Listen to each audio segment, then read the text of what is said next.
Suspense.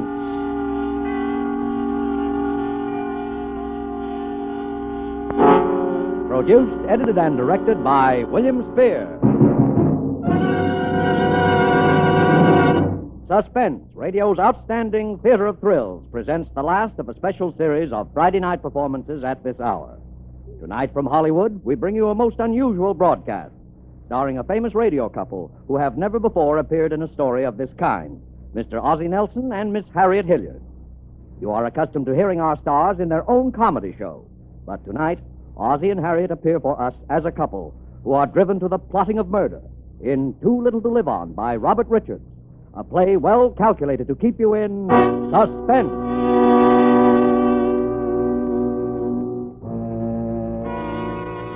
I'll tell you, it doesn't matter now.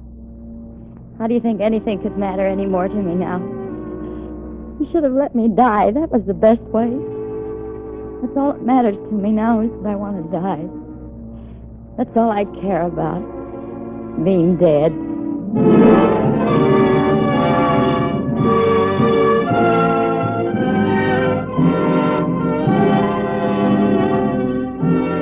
I don't know whether we ever thought about it before this morning or not. It might have crossed our minds sometime, one or the other of us, I don't know. But we never talked about it, never. Never before this morning. And then this morning, everything just seemed to come to a head. Every little thing that had happened all those months and years just seemed to pile up at once. It just seemed as though this morning was the last straw.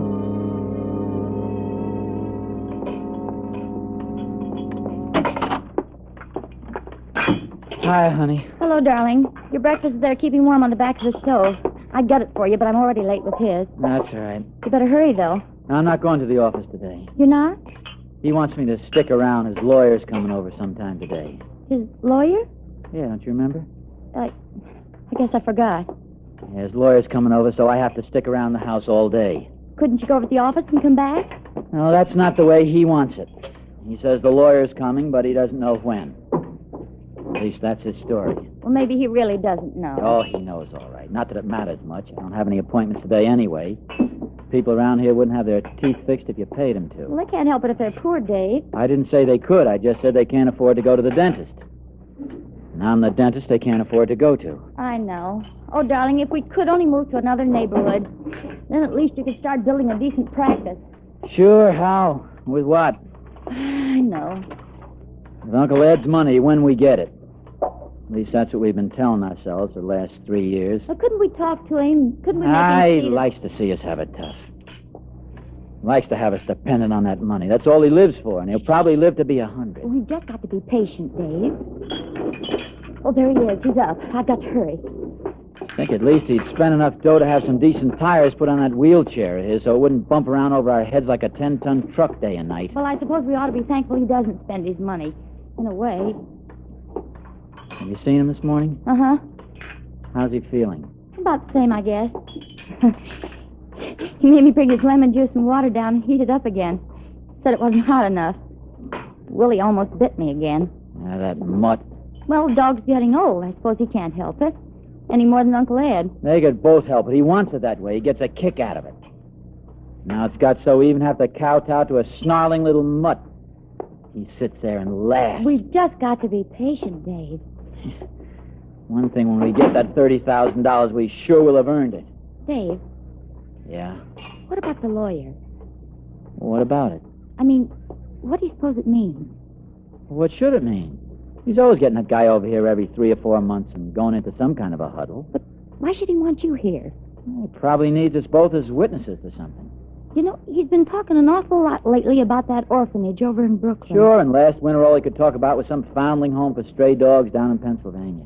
He's just cracking the whip, that's all, to see us jump. Oh, Dave, if he was to change his will now after all we've been through... Oh, don't worry, he won't. Oh, there he goes. He's something for his breakfast. Coming right up, Uncle Ed. Let's see. I hope his eggs are right. Get the coffee off the back of the stove, darling, while I get a cup. Okay. Take it easy. It's all right, honey. It's only a cup. I know. It's only... Sometimes it makes me so nervous, I feel as though I was going crazy. Take it easy, dear. Here, let me get the tea. No, I'm all right now. There's a pan of milk warming on the stove.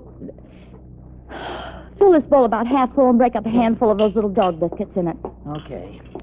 Sugar, salt, pepper, cream. All right, come on. Open the door for me, will you, darling? Here, I'll carry the tray. No, he likes to have me bring it.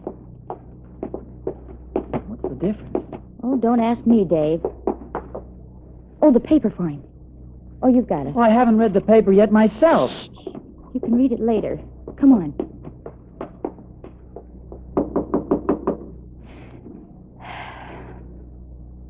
Here's your breakfast, Uncle Ed. I'm sorry I was a little late. Well, set it down. I heard what you said about the paper, David. If it's getting so you even begrudge a little thing like that to a helpless invalid. No, I don't begrudge it, Uncle Ed. Here's your paper. So important for you to read the paper, why don't you subscribe for 2 of them? I'm afraid the budget in this family won't stand for little luxuries like that. When I was your age, I had my first $1,000 in the bank. Well, things were a little different in those days, Uncle Ed. I was a little different. That's what the difference was.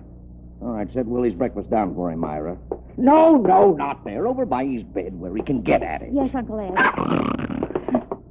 I'm afraid Willie doesn't like me anymore. Here, I'll give it to him. Hey, stop that! You dare strike that dog, David! I wasn't going to hit him. I just wanted him to let go of my sleeve. Poor Willie. Oh. Well, if Myra would take him out once in a while, he wouldn't feel that way. I take him out any time you ask me to, Uncle Ed. I forget sometimes. You want to do it without my asking. Well, you can go now. I know you don't want to stay any longer than you have to. Oh, Myra, hand me my glasses on the bureau. Glasses? Yes, Uncle Ed. Here. Oh, what, Myra, you fool! Oh, Uncle Ed, I'm so sorry. Maybe I can mend them. Of course you can't mend them. They're broken, you idiot. Don't talk to her like that. What's that? I said don't talk to her like that. Dave, please. Oh, I see. Now you're trying to bully me. A helpless old man in a wheelchair. Well, I won't stand for it. Uncle Ed, he didn't mean anything. I made my bargain with you, David, and I intend to keep it, as long as you do. I've never complained about the care you've given me, although heaven knows it's been little enough. But don't think for a minute I'll stand for anything like this. I'm sorry, Uncle Ed. I'm afraid that's scarcely enough. Well, it won't happen again. Look, I'll get the glasses fixed. I know a guy that can do it right away. Probably take a week, and in the meantime, I'll be as blind as a bat. And don't expect me to pay for it. No, don't worry. I'll pay for it. You'll have them back tonight. Oh, this reminds me, David. Be sure that you're here when my lawyer comes today. I'll be here. That's why I stayed home from the office. Well, that's all for now. Oh, and I suppose neither of you's taken the trouble lately to find out which of my prescriptions need refilling. Oh, yeah, I was thinking of that yesterday. Oh, were you? Well, let's do it now. Bismuth's entirely gone. Look, entirely gone. You better get another bottle of iron tonic. Let me see, the drops. Yeah, that's all right for now. And the thiocyanate. You better get that refilled, too, while you're at it. Take the bottle of the bismuth, too. I'll go right away, Uncle Ed. Yes, you do, and you come right back. You know that I must have my bismuth not later than 20 minutes after each meal. Yes, I know. Come on, Myra.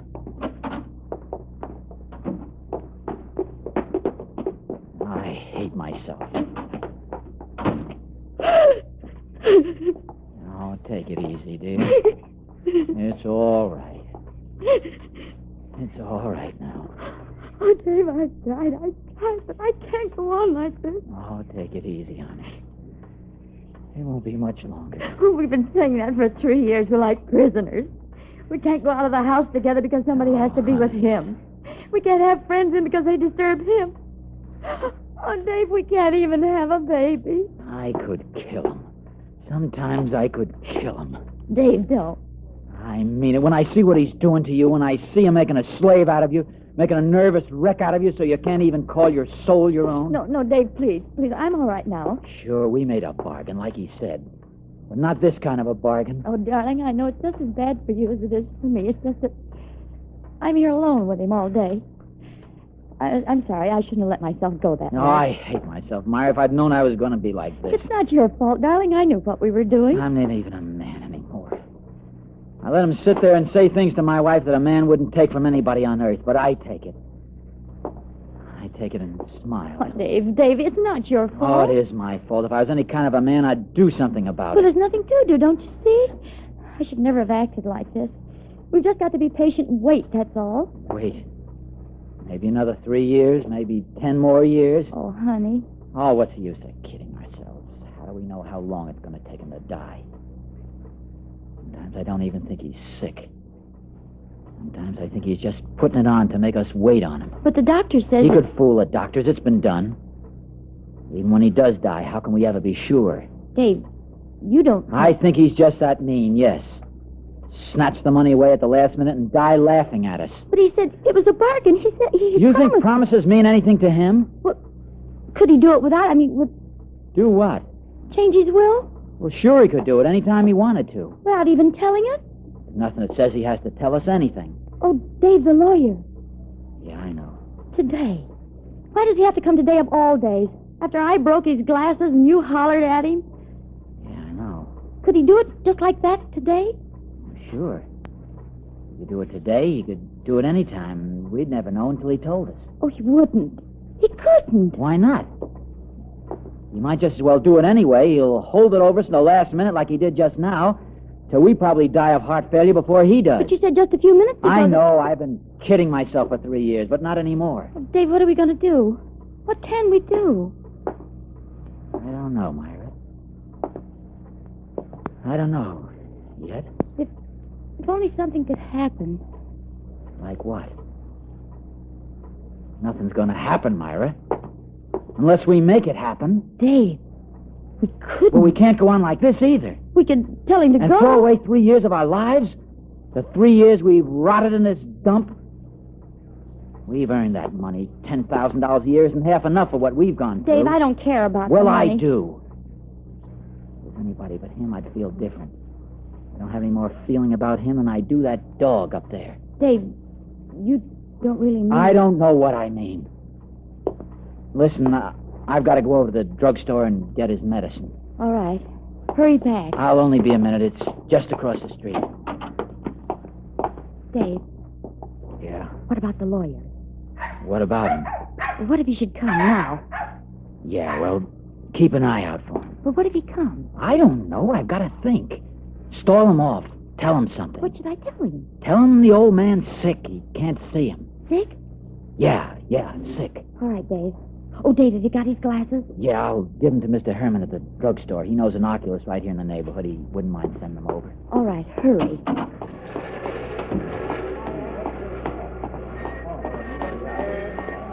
Well, good morning, Dr. O'Connor. Oh, good morning, Clancy. Taking day off today? Yeah, that's right. Take it easy. Hey, how's the old gentleman this morning? Oh, he's all right. Well, I'm glad to hear it. He's a fine old man. Hello, Mr. Herman. Well, Dr. O'Connor, you come for your regular batch of medicines, I suppose. Yeah, that's right. How is Mr. O'Connor? Better, I hope. Well, I'm afraid he's been having a little pain lately. Oh, that's too bad. He's such a courageous old man, so Yes. cheerful. Yes. Every time I go by and he's sitting up there by his window, he waves. Always he sends his little remembrance at Christmas. Yes, your uncle is a real gentleman. Yeah, that's right. Well, what will it be today? Oh, the iron tonic, bismuth, 100 tablets, and refill the thiocyanate prescription. Here, I brought the bottle. All right, I'll get it for you right away. You got a prescription for the thiocyanate, a new one? No, but I'll sign it. Oh, sure, that's right. You can sign it. You know how it is, Doctor. We got to be careful of these things. You better give me the big tablets this time. Sure thing. You reach just over the counter there. You'll find the prescription blank. Just below there. You got it? Oh, yeah, thanks. There we are. But don't bother wrapping. All right. Let's see. That's $4.87. 487 here. Here, I got it even. Oh, and say, Mr. Herman, I wonder if you could do me a little favor. Why, surely anything, Doctor. My uncle broke his glasses this morning. Oh, say, that's too bad. Yeah, he's almost helpless without them. Yes, that's right. I know he is. Yeah, and I wonder if you could send them around to a good oculist in the neighborhood. Why, sure I could. No trouble at Yeah, all. I'd go myself, but, well, he's not feeling too well this morning, and I ought to get right back. Whatever the bill is, you know I'm good for it. Don't you worry about that. Why, sure, I'll do that right away for you, Dr. O'Connor. Yeah, well, thanks. Thank you, Dr. O'Connor. Give the old gentleman my best, Doctor. Sure, I will.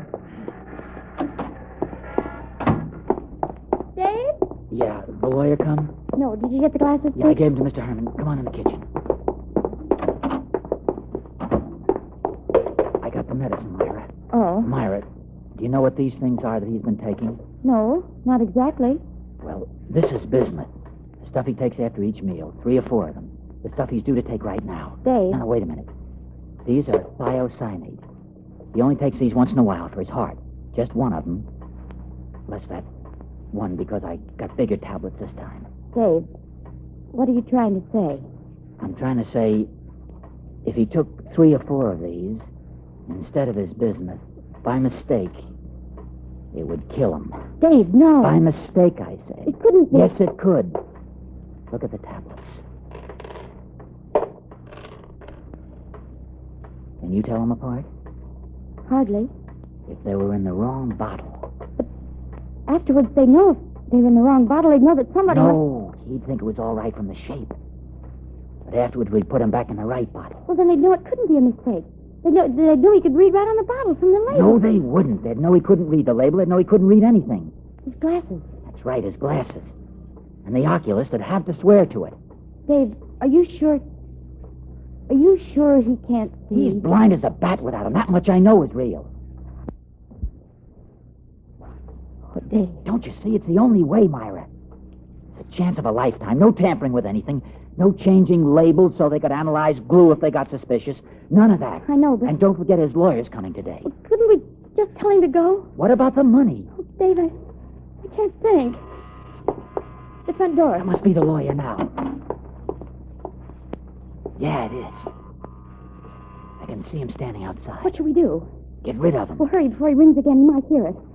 What do I tell him? Well, what you told me to tell him, that he's had a bad turn. We're calling the doctor. And then if he asks any questions any time, we could say it was... Yeah, all right. Good morning, Mr. Eldridge. How do you do, Dr. O'Connor? I'm sorry you had to come way out here, but my uncle has had sort of a bad turn. Oh, I'm so sorry. Nothing serious. No, we're I hope. calling the doctor. I don't think it's anything serious, Mr. Eldridge. I don't see how it could be. Why, no. But he was wondering if you could come back some other day. Oh, I see. Well, it's just a matter of his signature on a document. Yeah, well, I'm really afraid he isn't up to it, Mr. Eldridge. I see. Well, perhaps I could phone him later in the day. I say I could phone him. There'd be no objection to that, would there? No. But if there's any message, I could give it to him later. Yes, well, you might say that I've made the changes that he requested. He'll know what I mean. All right, I'll do that, and thank you, Mr. Eldridge. Thank you, Doctor. And good day, sir. Goodbye. Has he gone? Yeah. Did he... No, it was all right. What is it, Dave? Did he say anything? Oh, he said that he made the changes, whatever they were, and that he'd understand. He said that all he wanted was his signature on some document. His will? He didn't say that. Oh. Now or never, Myra. Oh, Dave, let me just think. Just for a minute. Come on, what about it? Yes. All right. All right. Here are the 2 bottles. Come on now. Oh, Dave, no. You've got to come. Why? Because you have. All right. You don't have to say anything. All right.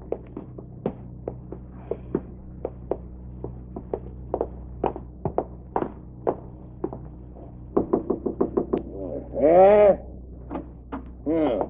Did I hear someone at the front door? No, there hasn't been anyone here. Has there, Myra? No. Oh, I thought it might have been Mr. Eldridge. Here, I got your medicine. Well, you took long enough about it. I'll put it over here by the bed where you can get it. Well, what do you want, Myra? I just came to get your tray. Oh, Didn't Willie like his breakfast? it was too hot, of course. I'm going to give it to him now. Have you got water for your pills? Yes. Well, what about my glasses? Oh, they'll be ready this evening. Oh, all right. And you show Mr. Eldridge up here the minute he arrives. Yes, I will, Uncle Ed. Yes. Want me to take the tray? No. I got it.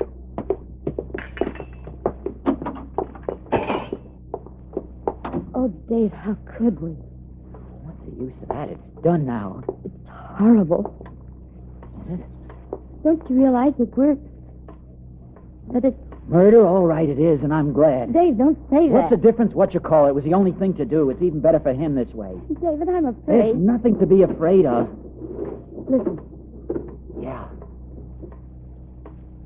He's wheeled himself over to take his pills.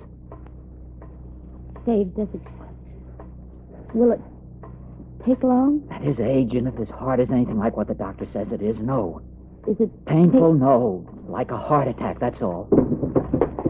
What was that? He must have fallen. Then he... Yeah. A minute anyway. We ought to go up. No, wait a minute. With the bottles. There's plenty of time. Shouldn't you wear gloves or something? No, I thought it would look funnier if there weren't any fingerprints. David, we ought to go up. Even if... I mean, it would look better. Oh, all right. We'll have to call the doctor. We'll have to anyway, either way. I suppose. Don't worry. It won't be like that. The wheelchair's empty. He's not here. Quick, look in the closet. No. Under the bed. Dave. Look, Willie. He's dead. The dog is dead, Myra. But how? There's a note on the chair. Oh. What? Dave, what is it? It's from him. It says, my dear, dear niece and nephew. The thing has at last occurred which I have always known would someday inevitably occur. Poor little Willie has given his life to save mine. No. It may interest you to know that from my window I saw Mr. Eldridge leaving the house. I also suspect that the incident of breaking my glasses was not quite an accident. And so, my dear children, I have gone to the police. And the little bottles with their transposed contents are in my pocket as final and conclusive evidence of your murderous intent. Fortunately, I have never been quite as helpless as I allowed you to believe, and have in fact conserved my strength for precisely such an emergency, a circumstance to which it now appears I owe my life. For your further information, Mr. Eldridge was not coming to change my will. Dave. And now my would-be heirs and assigns. A fond farewell.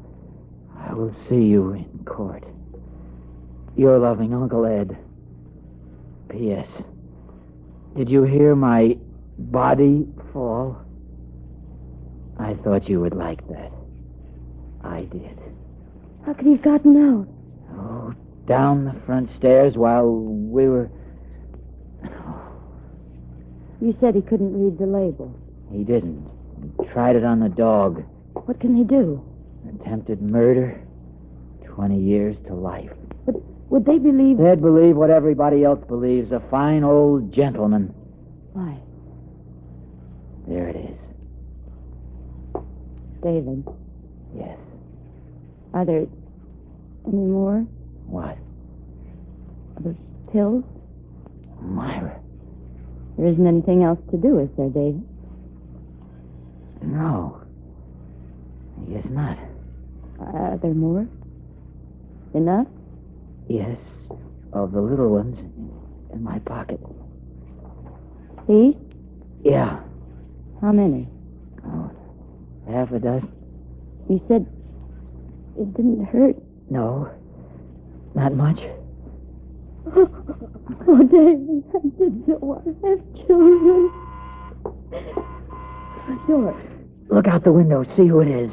Dave, I'm afraid. What's there to be afraid of now? Couldn't we go away somewhere, some other country? With what? It's probably the police now. David, here. You'd better go down and tell them something, anything, just so they'll leave us alone. Give us some time. Yes, all right. Myra, Yes. goodbye, darling. No, wait. Go on. Goodbye.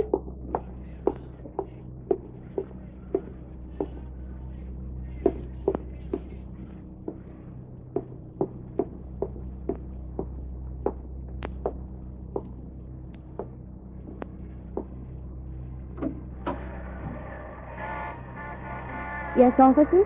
Good evening, Mrs. O'Connor. I'm sorry, but Yes, Clancy, I know. I'm afraid you don't, ma'am. I've got some bad news for you, Mrs. O'Connor, about your uncle. Yes, Clancy, yes. I don't know how he could have got out there, but he was just hit by a car. Yes. Yes, ma'am. He's dead. Dead. Yes. Dead. David! David!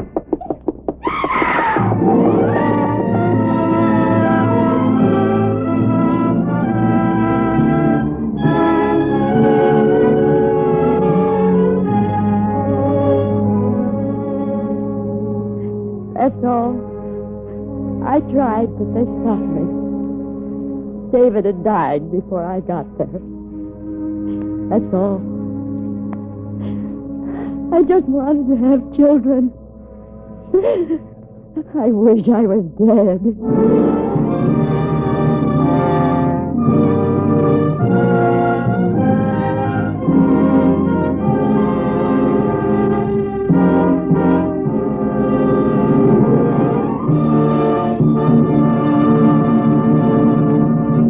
Suspense. Produced, edited, and directed by William Spears. Tonight you heard Ozzie Nelson and Harriet Hilliard as stars of Too Little to Live On. Now Mr. Spears joins our stars at the microphone. Ozzie and Harriet, may I tell you sincerely that you are great. Well, thank you indeed, Bill. You really mean it? I certainly do. Well, thanks. It's been a real experience to do a show of this kind, Bill. I don't know about Ozzie there, but I never plotted a murder before. And we had such a fine accomplice in the control booth, too. I'm blushing attractively. Incidentally, I'm told that you inherit this broadcast time next week. Yeah, that's right, Bill. Next Friday night at the same time, Harriet and I will be acting like ourselves again in our own show. The Adventures of Ozzie, that's me, and Harriet, that's her. This is our last Sunday coming up. Uh-huh. How about Suspense, Bill? You're changing time, too, aren't you? We are, and we have some pretty exciting things planned.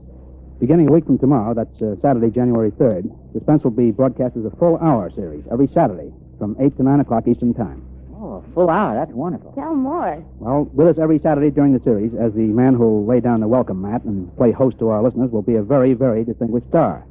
I'm very happy and very honored to have him with us. I'll give you another hint. He's an actor-director. I guess you're going to make us wait for his name, huh? Just creating suspense, Harriet. The gentleman's name is Mr. Robert Montgomery. Oh, that's really something. Oh, Bob is great, Bill. Ought to be a wonderful series. Well, shall we wish each other some kind of good luck or something? Fine. I'm sure you've had a Merry Christmas, so let's put in a plug for a Happy New Year to you, and a Happy Friday from now on, too. And a happy Saturday to you, Bill. Ozzie and Harriet appeared through the courtesy of International Silver Company, creators of International Sterling and 1847 Rogers Brothers Silver Plate. Tonight's suspense play, Too Little to Live On, was written by Robert Richards. Appearing in it were Joseph Kearns, who played Uncle Ed, Wally Mayer, Frank Albertson, and Jerry Hausner.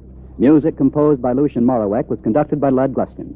Next week at the same time, listen to the adventures of Ozzie and Harriet. Next Saturday night at 8 o'clock Eastern Time, listen to Mr. Robert Montgomery in Suspense.